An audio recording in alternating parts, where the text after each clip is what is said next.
Good morning, everyone. Thanks very much for coming along this morning.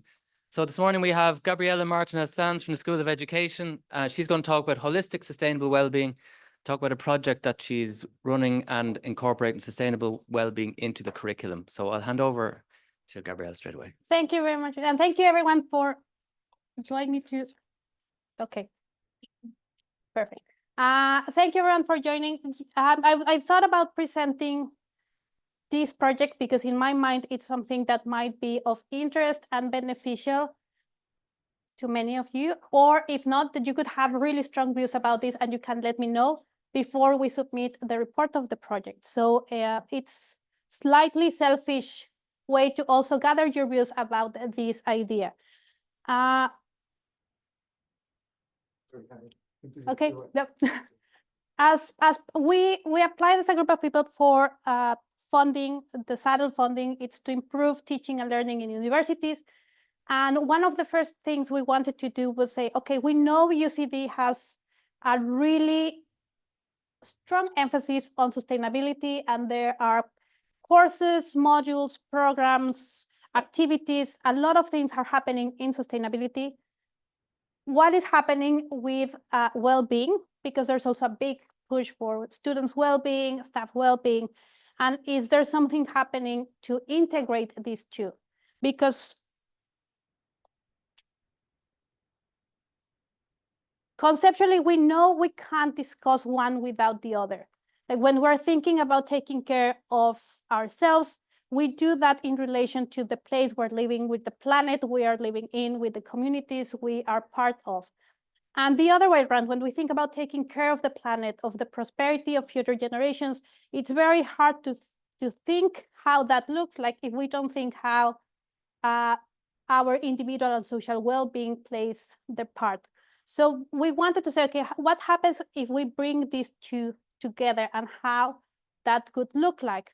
So we work, and I say we because we are part of a team that also has undergraduate and postgraduate students working with this. So this, for example, this model, it was our attempt to how we can integrate these two in a meaningful way, but also in a way that if you're working in sustainability issues and have a slight interest on well-being, but you don't want to place yourself in the middle, that we as researchers, as lecturers, as students in UCD, we could find something in the model that makes sense for us and that it can help us to advance this kind of overall aim in UCD.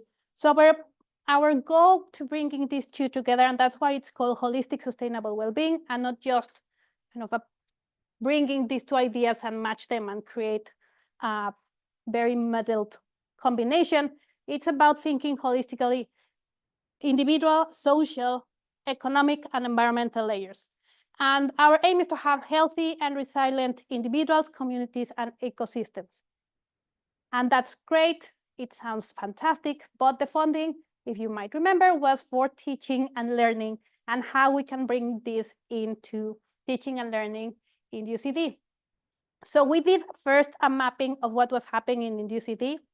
And you might not be surprised that we found loads of curricular and extracurricular things happening in sustainability. We have this new program, the Bachelor in Sustainability, massive 3 different pathways. You can choose business, you can choose science, and you can choose social sciences, but still be a Bachelor in Sustainability. There are models across all colleges that actually tackle sustainability in different ways. However, the mismatch with well-being was significant because it's not, except for very specific modules, it's not part of the curriculum. However, it's a big part of a student's experience. So we found a lot of initiatives on well-being.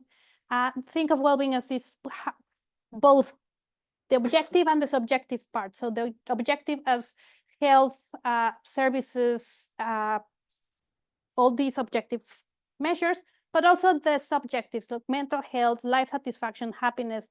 We know that students have access to supports from the university, but it's not part of what they are learning in their modules.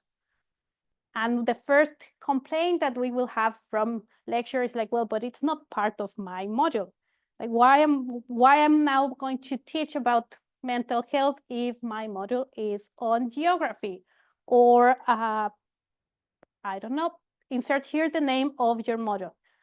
And rather than say like, oh, now you have to do it, it's like, let's try to think how it could be incorporated in a way that is possible, but that it's meaningful. And rather than us trying to reinvent the wheel, we ask actually students to help us figure out how this could be done. So we work with different students. We gave bursaries for the students to come up with their own projects on how to integrate sustainable well-being in 3 areas. So I don't think you can say, but the 3 big areas are curriculum, assessment, and pedagogy. Curriculum as in the content that they're learning in UCD. Pedagogy as the way the content is taught in their modules, and assessment, how we're making sure that they're learning and progressing and so on. And how sustainable well-being could be integrated in these 3 areas. We have a workshop, we had a teaching idea competition. So undergraduates developed their own teaching ideas, and the best teaching idea won a cash prize. We have, and I think this is still running. So if you are a student and you want to take part on the photo competition, there is a photo competition also running. So there are different small projects that the students were running to help us figure out how holistic sustainable well-being could look like within the classroom. So I'm just going to give you the highlights of what we know now. For example, when they're talking about content, the idea of greater focus on problem solving in tutorials. And we thought this is great because this is something that you don't have to teach a whole section of mental well-being in your class. You can think, okay, on the class that I'm already teaching, how I can bring the idea of problem solving. And this relates to their own sense of agency, to their feeling that they get satisfaction from thinking and knowing that they can solve problems and that they can be part of the solution. Pedagogy, lectures, more interactive, not just listening, smaller class and tutorial sizes. Again, this is something that does not necessarily mean that if you are, for example, in psychology teaching well-being, you suddenly have to bring everything and make everything about sustainability. No, it means that you can think of how interactive sessions can bring either sustainability issues or sustainability strategies. Sorry, my brain. It's just I wanted to talk about the really cool part of the project, but I'm still on the other side. But I'm going to bring it here because it's my talk and I can't do it. So for example, this idea of smaller sizes, you might think like, well, we all want smaller sizes. One of the group of students come up with develop a mindfulness walk and are working with different classes on how this mindfulness could be integrated. So rather than having tutorials in where you're just sitting down in one classroom, that you actually do the tutorial while you are walking. And there are going to be different spots, and in the spots you will have information about the different trees and ecosystem around, but also some mindfulness exercises. So you can use the walk by yourself to connect with nature, learn more about nature, or simply to connect with yourself in that moment. But you can also use it as a pedagogical tool. And that was our biggest concern, was trying to make this as accessible for lecturers, but also based on what students want. So I cannot take credit for the really cool ideas. I'm just here an ambassador of the cool ideas.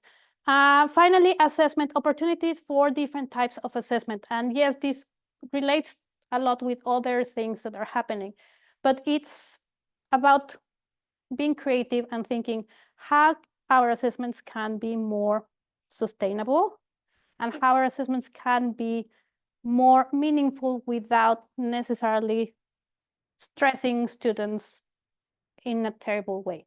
Now, am I saying like we should ban exams completely? No. Exams are very much needed if you ask me. I think there's a good rationale for still having exams in a way. How can those exams or building up preparation for those exams could change in a way that it's coming from this holistic, sustainable well-being framework? So we are working towards this. So this is where we are right now at the moment. We will have a podcast series with lecturers and students talking about the key issues and how they're thinking about these ideas. For example, teaching and learning not only about the big global issues, but also how we can address them. And considering recent developments in politics globally, it is a good idea that our students actually not only know what's going on in the world, but that they have a sense of how their actions can impact in what is going on in the world. So there's a podcast series coming. There's a mindfulness walk. Science, if you do take the walk when it's, I will inform the Earth Institute when it's ready, but if you go and try it, please let us know. Students will be very excited to know that someone is actually using the mindfulness walk.